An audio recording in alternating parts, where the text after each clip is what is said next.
Siapa yang tidak kenal dengan Maulana Habib Muhammad Lutfi bin Yahya Pekalongan?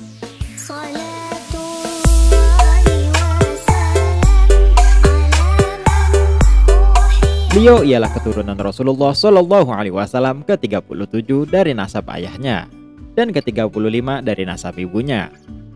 Beliau seorang ulama besar dan pemimpin thariqah di Indonesia yang keilmuan dan kealimannya sudah banyak diakui. Semoga keberkahan beliau sampai kepada kita semua. Tahukah kalian, jika ditelusuri dari nasab ayahnya, ternyata Buyut Habib Lutfi dimakamkan di pantai utara, tepatnya di Kabupaten Indramayu, yang bernama Al-Habib Umar bin Thaha. Yuk kita simak sejarah Habib Umar bin Thaha Indramayu. Bismillahirrahmanirrahim. Assalamualaikum warahmatullahi wabarakatuh. Halo, apa kabar dulur semua? Semoga sehat selalu. Kali ini kita akan membahas keturunan Rasulullah Nabi Muhammad Shallallahu Alaihi Wasallam yang ada di pantai utara, tepatnya di Kabupaten Indramayu. Saya pribadi mengenal nama Habaib ialah ketika belajar di Jakarta, tepatnya di Pondok Pesantren Al-Mawaddah Ciganjur, di bawah naungan Kiai Haji Abdullah Hasani dan Kiai Haji Abdillah Hasani, yang mana biasa juga disebut dengan nama Kiai Kembar bagi warga Ciganjur khususnya. Beliau ialah putra Kiai Haji Muhammad Salih bin Haji Amis dan Ibunda Haja Sani. Semoga Allah limpahkan segala keberkahan dan kebaikan kepada keluarga beliau, amin ya rabbal alamin.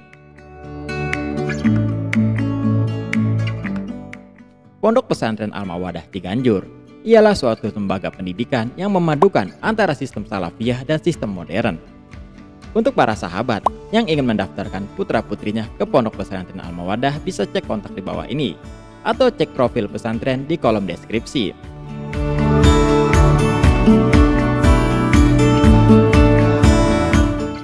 Sebelum kita membahas keturunan Rasulullah yang ada di pantai utara, seperti biasa saya mengingatkan, jangan lupa dukung channel kami dengan like, subscribe, dan tekan tombol loncengnya.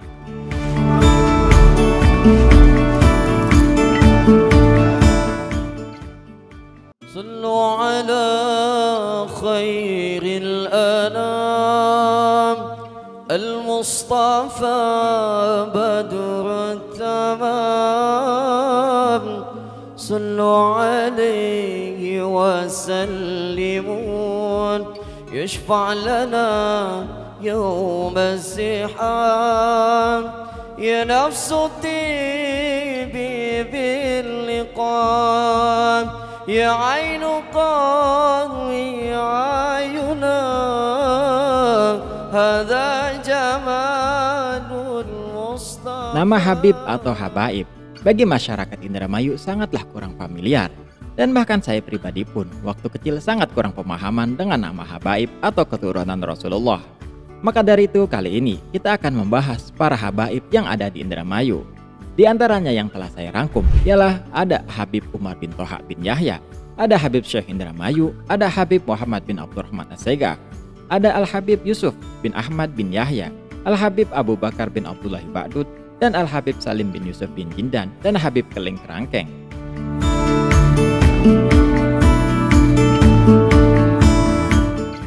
Itulah nama-nama Habaib yang berhasil saya rangkum. Untuk yang ingin menambahkan atau memberi masukan bisa tulis di kolom komentar. Nah, kita akan bahas satu persatu terlebih dahulu. Tapi karena kemungkinan akan terlalu memakan banyak waktu, saya akan merangkumnya per biografi dari para Habaib tersebut. Dimulai dari Al-Aizillah, Al-Habib Umar bin Thaha bin Hasan bin Thaha bin Muhammad Al-Qadi bin Yahya Pahlawi,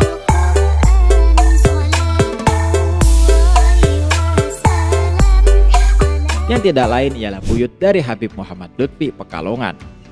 Masya Allah, saya pribadi baru tahu kalau di Indramayu itu ada kakek buyutnya Habib Lutfi. Mari kita lanjut. Habib Umar bin Yahya merupakan seorang imam atau pemimpin para ulama dan aulia pada zamannya. Seorang wali kutub yang bergelar kutubnya ahli ilmu atau kutubul aqtab, yang membidangi segala hal jurusan bidang keilmuan, yang tidak diragukan lagi atas kemahirannya dalam bidang ilmu-ilmu tersebut.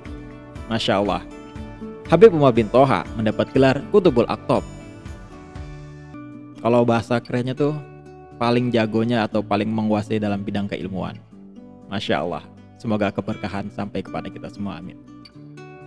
Beliau ialah Qutbul Aqtab, Ghausuz Zaman As-Sayyid Al-Habib Umar bin Thoha bin Hasan bin Thoha bin Muhammad Al-Qadi bin Thoha bin Muhammad bin Syekh bin Ahmad bin Imam Yahya Ba'alawi bin Hasan, dan bersambung terus sampai kepada baginda Nabi Muhammad SAW. Untuk silsilah lengkapnya cek kolom di bawah ini atau ke kolom deskripsi video. Beliau seorang yang berperawakan sedang dengan hidung mancung, rambut sepundak dan tampan seperti bule. Allah memberikan 3 kelebihan kepada beliau: ketampanan, kealiman, dan kekayaan seperti Imam As-Sajili. Ada yang kenal dengan Imam As-Sajili? Nanti kita bahas. Sekarang kita masuk ke biografinya. Kelahiran dan pengembaraan mencari ilmu. Habib Umar dilahirkan di Palimanan pada tahun 1223 Hijriah atau 1210 Hijriah. Ayahnya bernama Habib Thoha bin Hasan bin Thoha bin Yahya Ciledug Jatiseeng. Dalam pengembaraan mencari ilmu, Habib Umar diberangkatkan ke luar negeri oleh ayahnya pertama kali ke Mekah Al-Mukarramah selama 5 tahun. Setelah itu dilanjutkan ke Hadramaut, Yaman. Habib Umar bin Thoha berangkat dari Indonesia sudah dibekali ilmu oleh orang tuanya. Bahkan meski di usia yang sangat muda, Habib Umar terbilang sudah mendapat gelar Al-Alamah atau orang yang sangat mahir dalam ilmu agama dan pengetahuannya. Masya Allah. Habib Umar ketika usia belia sudah mendapat gelar Al-Alamah, atau itu gelar kehormatan untuk orang yang menguasai atau orang alim. Masya Allah. Mari kita lanjut. Usai belajar dari Hadramaut, Habib Umar bin Thoha melanjutkan berkeliling ke sumber-sumber ilmu hingga mencapai 88 negara. Maka tak heran jika Habib Umar bin Thoha bisa menguasai 37 sampai 47 bahasa. Mantap. Keren ya? Masya Allah ya. Mari kita lanjut dulu. Kita masuk ke perjalanan dakwah Habib Umar.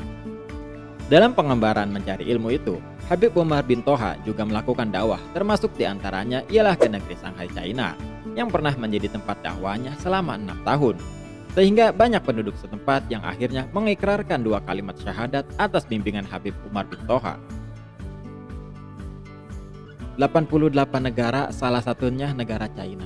Masya Allah, makanya di Cina itu sebenarnya banyak saudara-saudara kita, saudara seiman kaum muslimin. Masya Allah. Mari kita lanjut. Saat berdakwah ke India, Habib Umar ditemani Abdurrahman Al-Habsyi, Habib Abdullah bin Abdurrahman Al-Hamid, dan Habib Ibrahim Ba'dud. Di sana sempat mendirikan masjid yang diberi nama Nur Selangit. Saat berdakwah di Kalimantan, Habib Umar sempat mendirikan pondok pesantren dan tinggal di Sindang Laut. Banyak para santri Habib Umar bin Thoha yang berhasil jadi tokoh dan pengemuka agama. Antara lain ialah Kiai Qoyim, Kiai Absor Pendakerep, dan Kiai Abdul Jalil Buntet. Hampir semua kiai-kiai sepuh Cirebon pernah mengambil ilmu dari Habib Umar bin Thoha, dan dari didikannya banyak melahirkan tokoh-tokoh yang luar biasa. Kalau misalkan ada santri-santri Cirebon atau santri-santri Pantura lah tepatnya, pasti tidak asing lagi dengan nama Kiai Absor atau Kiai Abdul Jalil Buntet atau kiai-kiai sepuh lainnya. Karena dari mereka lah banyak alumni-alumni yang tersebar di sepanjang Pantura. Masya Allah. Berarti sanadnya itu kalau kita belajar ke kiai-kiai Cirebon tuh sanad keilmuannya itu masih nyambung dengan Habib Umar bin Thoha. Allahumma sholli ala sayyidina. Mari kita lanjut. Sekarang kita masuk ke keluarga beliau. Istri pertama Habib Umar bin Thoha ialah orang Belanda, dan istri keduanya bernama Hababah Maryamah, keturunan Sayyid Al-Quds, yang merupakan keturunan Kanjeng Sunan Gunung Jati atau Syekh Syarif Hidayatullah. Dan adapun saudara-saudara Habib Umar bin Thoha ialah Al-Alamah, Al-Arif Billah Al-Habib Al-Imam Abdullah, ialah seorang imam Masjidil Haram yang wafat di Madinah. Yang kedua, Al-Alamah Al-Arif Billah Al-Habib Al-Imam Muhammad. Yang ketiga ada Al-Alamah Al-Arif Billah Al-Habib Al-Imam Ahmad, ialah seorang ulama Malaysia yang wafat di Singapura. Yang keempat ada Al-Mazhub Al-Mahbub Al-Alamah Al-Arif Billah Al-Habib Syekh Indramayu. Yang kelima ada Al-Imamul Kabir Al-Alamah Al-Arif Billah Al-Habib Hashim, yakni seorang ulama Haramain yang wafat di Madinah. Yang keenam ada Al-Imamul Kabir Al-Masur Alamatuddin Tusani Al-Habib Umar Asadullah. Yang ketujuh Al-Habib Al-Madub Muhib ila Hadrati Habib Al-Mahbub Sayyid Asy-Syarif Al-Habib Salim Semarang yang berkholwat selama 40 tahun. Dan yang terakhir Sayyidah Imamah Al-Alimah Sarifah Aisyah. Jadi Habib Umar bin Toha bersaudara 6 laki-laki dan 1 perempuan. Beliau seorang yang sangat taat dan berbakti kepada kedua orang tua dan memiliki akhlak yang luhur lagi terpuji. Masya Allah.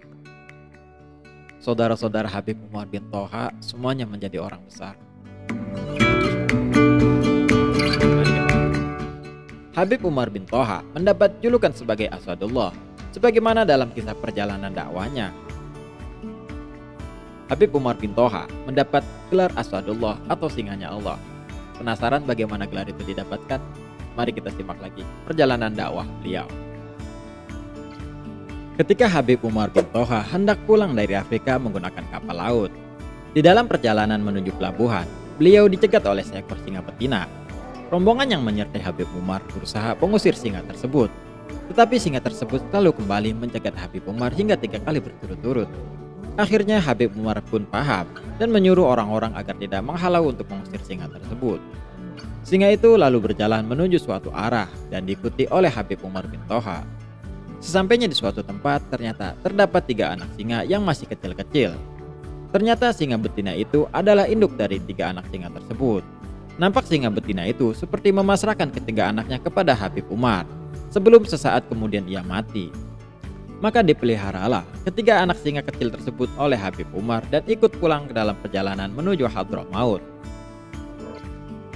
Dalam perjalanan dakwahnya di Afrika, Habib Umar dicegat oleh seekor singa, yang mana sebenarnya singa ini ialah induk dari ketiga anak singa yang masih kecil-kecil.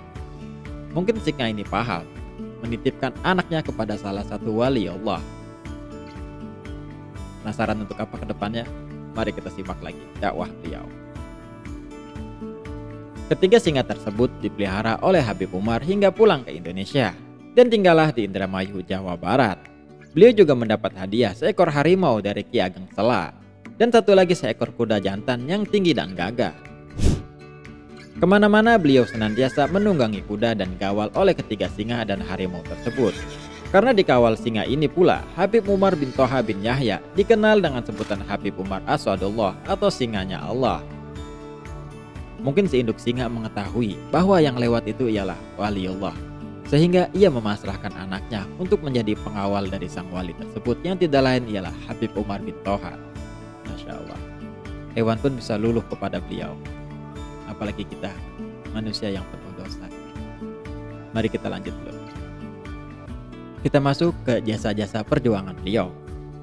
Pernah ada peristiwa yang terkenal bernama Macanan, yaitu ketika banyak ulama dan kiai dan habaib ditawan oleh Belanda di Pekalongan. Habib Alwi menulis surat kepada Habib Umar di Indramayu meminta pertolongannya. Maka Habib Umar pun bergegas pergi menggunakan kereta api ke Pekalongan dengan menyewa 1 gerbong kereta api. 1 gerbong di-booking oleh Habib Umar bin Toha. Hal ini membuktikan bahwa Habib Umar bin Toha ialah orang yang kaya. Kita lanjut. Ketika Habib Umar bin Toha berangkat, para penumpang dan tentara penjaga di stasiun Gedebukan bukan main. Hal itu disebabkan oleh ketakutan melihat Habib Umar yang datang menunggangi kuda dengan gagah serta dikawal oleh 3 singa dan 1 harimau. Tentara Belanda yang mengetahui akan kedatangan Habib Umar segera mempersiapkan pasukannya untuk menghalangi kepergian dan perjalanan Habib Umar. Di setiap stasiun yang akan dilewati oleh Habib Umar bin Toha mendapat penjagaan yang sangat ketat oleh Belanda. Tetapi nyali mereka semuanya mendadak ciut saat melihat Habib Umar yang gagah menunggangi kuda dengan dikawal oleh 3 ekor singa dan 1 harimau. Tentara Belanda kalang kabut melihat kedatangan Habib Umar, sehingga di setiap stasiun yang akan berhenti dia menyiagakan pasukannya untuk menghentikan perjalanan Habib Umar. Tapi nyali mereka ciut ketika melihat Habib Umar bin Toha datang dengan dikawal 4 hewan buas, 3 singa dan 1 harimau. Ciut kepala Anda. Mari kita lanjut ya. Belanda berupaya membujuk dan berdialog dengan Habib Umar, namun Habib Umar menolaknya dan malah memberi tugas kepada ketiga singanya untuk pergi ke 3 daerah. Di antaranya ialah Alas Roban dan Gunung Tugel, untuk memanggil semua kawanan harimau dan singa yang datang ke alun-alun Kabupaten Pekalongan. Ketika Habib Umar bin Toha telah sampai di Pekalongan, Belanda mencoba berdialog dengan beliau.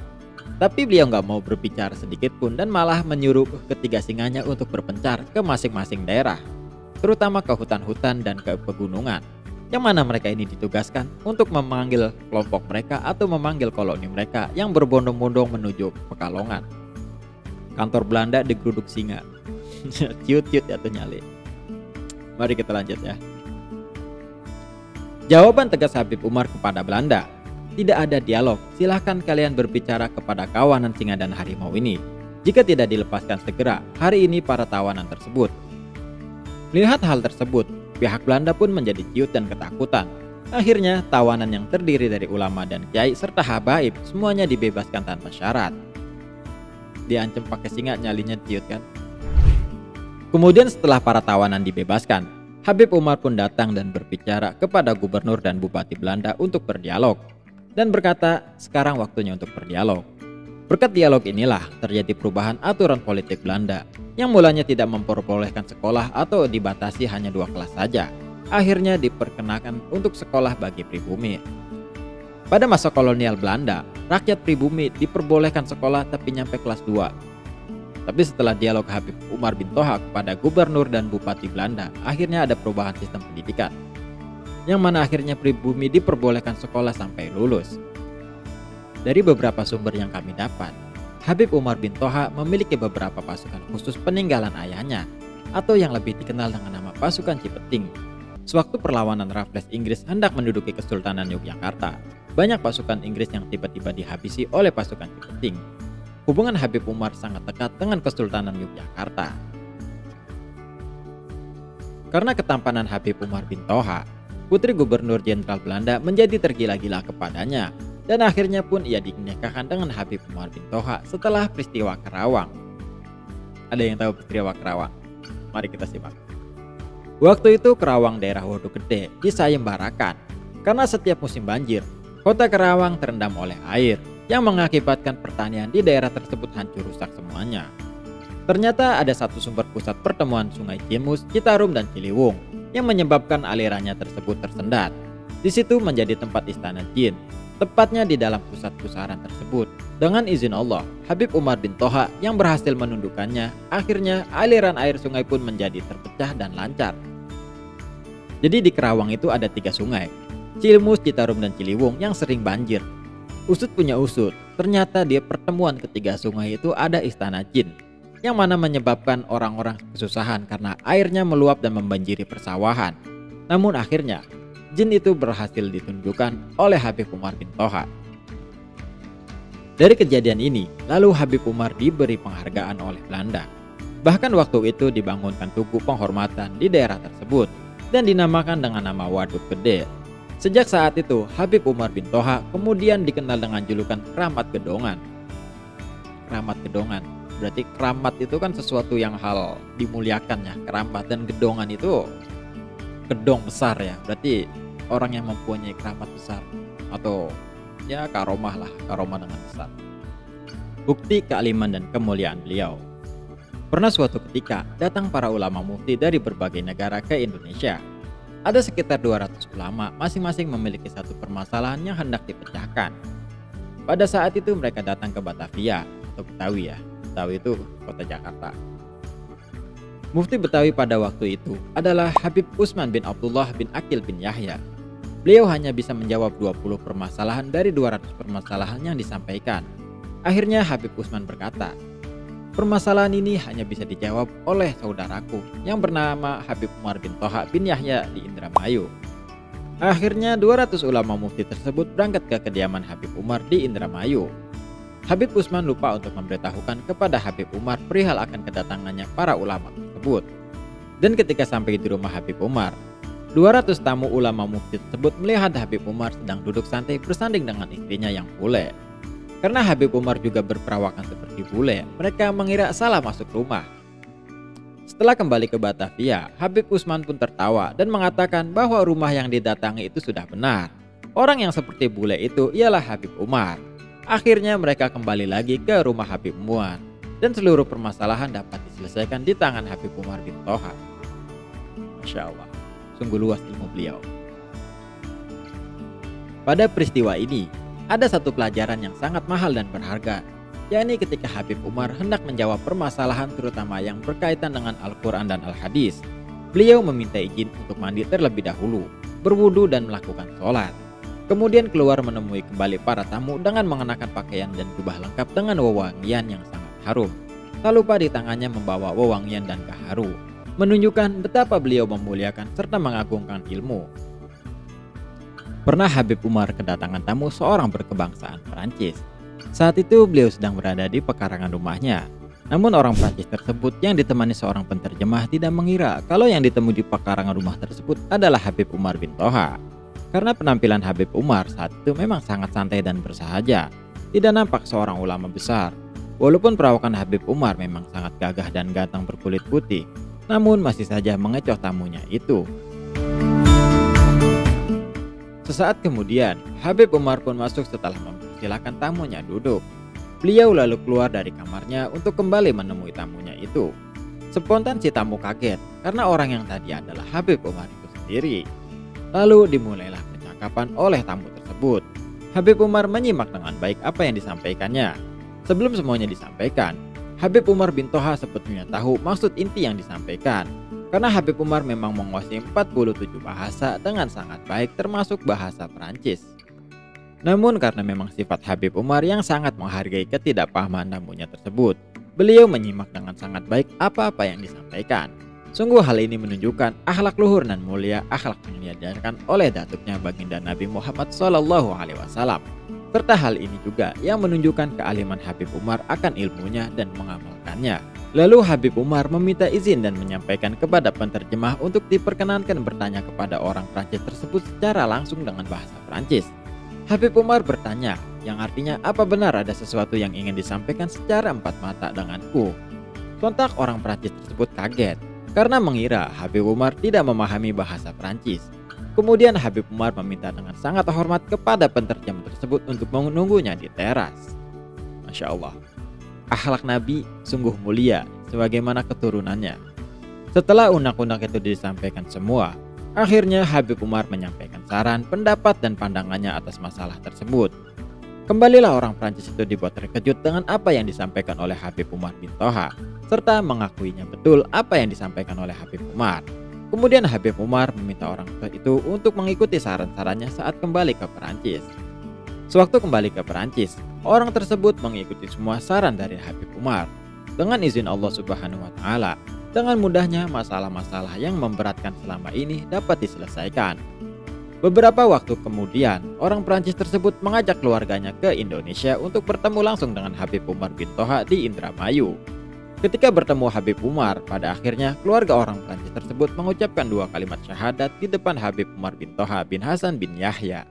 Masya Allah, karomah dan kemuliaan beliau mampu menggetarkan hati bagi para pengikutnya. Mari kita lanjut. Sekarang kita masuk ke karomah beliau. Dan di antara karomah Habib Umar bin Toha bin Yahya ialah saat beliau mengimami sholat jamaah di Jabal Qof, sebagaimana yang disampaikan oleh Maulana Habib Lutfi bin Yahya di Solo. Setiap menjelang masuknya bulan Sya'ban, Habib Umar selalu mengenakan pakaian yang sangat rapi. Setelah itu beliau pergi ke tepi pantai dan dalam waktu beberapa detik beliau sudah menghilang. Dan beliau akan kembali lagi di tempat yang sama 1 bulan kemudian. Lantas kemanakah perginya beliau selama 1 bulan itu? Menurut Maulana Habib Lutfi bin Yahya, selama 1 bulan Habib Umar bin Yahya berada di Jabal Qof atau Gunung Qof dan mengimami sholat jamaah bersama para aulia di sana. Dan selama 1 bulan itu juga, Habib Umar menjalankan puasa Ramadan. Karena di sana selisih waktu antara Jabal Qof dengan waktu di dunia ini adalah 1 bulan. Jadi jika di dunia ini masih tanggal 1 Sya'ban, maka di Jabal Qof sudah masuk tanggal 1 Ramadan. Dan awal Ramadan di dunia ini adalah awal Syawal atau Idul Fitri di Jabal Qof.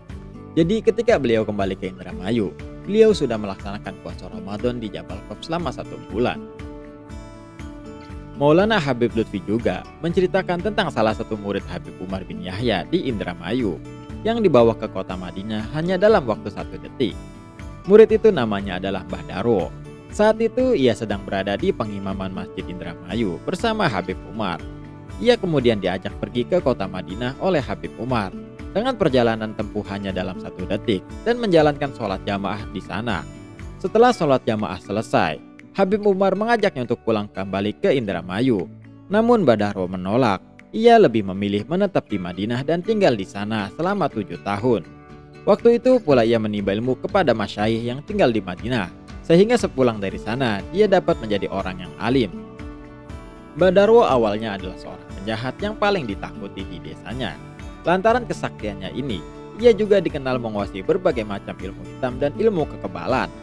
Perjalanan taubatnya bermula ketika ia bertemu dengan salah satu santri Habib Umar. Singkat cerita, ketika ia hendak menyatroni santri itu, si santri berteriak dengan menyebut nama Habib Umar. Seketika itu pula, semua ilmu hitam yang dimiliki Mbah Darwo lenyap dari dalam tubuhnya, sehingga dia tidak bisa berbuat apa-apa. Melihat keramat Habib Umar yang luar biasa itu, akhirnya ia meminta kepada santri itu untuk diantarkannya ke kediaman Habib Umar. Setibanya di sana, ia menyatakan taubat nasuha di hadapan Habib Umar dan berjanji untuk tidak mengulangi perbuatannya lagi. Sejak saat itulah, ia menjadi pelayan Habib Umar yang setia. Selain Mbah Darwo, sebenarnya banyak murid-murid Habib Umar juga yang menjadi ulama besar. Di antaranya adalah Si Pitung, yaitu pendekar legendaris dari Betawi. Kemudian ada Kiai Haji Muqayyim, atau pendiri Pondok Pesantren Buntet. Kemudian ada Kiai Haji Soleh, atau pendiri Pondok Pesantren Benda Kerep selama 25 tahun. Kiai Haji Soleh Benda Kerep menjalankan sholat isya dan subuh berjamaah di belakang Habib Umar. Dan masih banyak lagi murid-murid beliau yang menjadi ulama besar. Masya Allah. Keramat Habib Umar bin Toha bin Yahya membuat para muridnya menjadi ulama-ulama besar. Melihat seorang wali, jangan hanya memandang dari sisi keramatnya saja, tapi lihatlah perjuangan dan pengorbanan serta peran sosialnya. Keberadaan beliau di dunia ini bukan hanya sebagai himayah atau anil bala. Sumbangsi beliau dalam mensejahterakan kaum fukara wal masakin sangatlah besar. Beliau memiliki tanah yang luasnya mencapai ratusan hektar. Dari hasil pertanian itu, beliau digunakan untuk membantu fukara wal masakin. Masya Allah. Hal ini membuktikan kalau Habib Umar itu orang kaya. Beliau juga menaruh perhatian yang sangat besar terhadap dunia pendidikan. Beliau tidak senang apabila melihat para gus atau putra kiai yang tidak menyebarkan ilmunya. Maka agar mereka tetap bisa menyebarkan ilmunya, semua kebutuhan hariannya ditanggung oleh Habib Umar bin Toha. Keturunan dan kewafatan beliau. Anak-anak dari Al-Imam Al-Qutub Al-Aqtab Al-Ghaus Al-Arif Billah Al-Habib Umar Asadullah bin Toha bin Hasan bin Toha bin Muhammad Al-Qadi bin Toha bin Muhammad Syekh bin Ahmad bin Yahya Ba'alawi memiliki 8 keturunan. Yang pertama ada Al-Alamah Al-Qutubul Aqtab Al-Habib Al-Imam Abdullah. Yang kedua ada Al-Qutubul Al-Mastur Al-Habib Toha. Yang ketiga ada Al-Alamah Al-Mukasyif Al-Habib Ahmad. Yang keempat ada Al-Alamah Al-Arif Billah Al-Habib Akil bin Nakib. Yang kelima ada Al-Habib Hasan. Yang keenam ada Al-Imamah Hababah Syarifah Zainab. Dan yang ketujuh ialah Syarifah Fadilah atau Sayyidah Nur. Dan yang kedelapan Al-Imam Al-Alamah Al-Qutubul Ghaus Al-Habib Hashim atau kakek dari Habib Lutfi Pekalongan. Masya Allah. Habib Umar meninggal pada tahun 1883 Masehi, bertepatan dengan tahun 1302 Hijriah. Ditandai dengan meletusnya Gunung Krakatau pada hari kewafatan Habib Umar. Sore dikuburkan, pagi harinya Gunung berapi Krakatau meletus. Bisa jadi sebagai pertanda telah dipanggilnya seorang wali kutub yang telah diambil kembali oleh Allah Subhanahu wa Ta'ala. Beliau dikuburkan di makam Gedongan, yang menunjukkan Habib Umar bin Toha adalah orang yang kaya, atau Gedongan dalam bahasa setempat ialah orang kaya, yang beralamatkan di Jalan Pasarayan, Karangmalang, Kecamatan Indramayu, Kabupaten Indramayu, Jawa Barat. Demikian sejarah Habib Umar bin Toha bin Yahya yang telah kami rangkum. Semoga keberkahan beliau sampai kepada kita semua. Amin ya rabbal alamin. Jangan lupa share, like, dan subscribe channel kami agar terus memberikan informasi-informasi yang menarik. Wassalamualaikum warahmatullahi wabarakatuh. Allahumma sholli ala Sayyidina Muhammad. Semoga karomah dan kerabatnya sampai kepada kita semua. Amin ya rabbal alamin.